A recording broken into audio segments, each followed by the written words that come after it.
In this video, we are going to talk about negative keywords or excluding search terms. So we're going to go to this testing campaign. We have two product groups. Either we select this group or this one.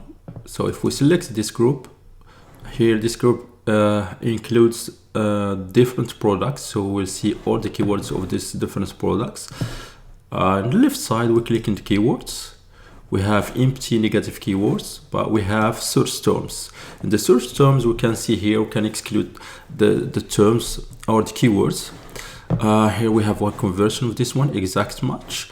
And you should have a strategy in order to exclude some keywords. Like this one, we have 200 click-through rates, but we have to see how many impressions and how many clicks in specific keywords. For example, if we have like this one, if I have this one has like more than 100 clicks and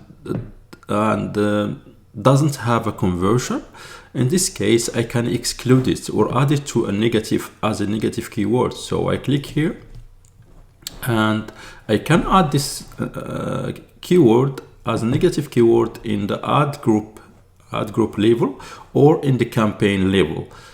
In this case, I'm going to add it to ad group level, and also you can create a negative keyword list if you want. So we have it excluded. So this keyword will not be targeted in the next time.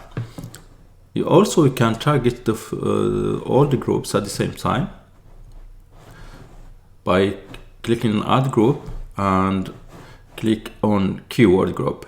And also we can add negative keyword to a specific ad group, like this one. It's a new one. We don't have more impressions, but we can go to keywords, search term. We still don't have any search term or clicks.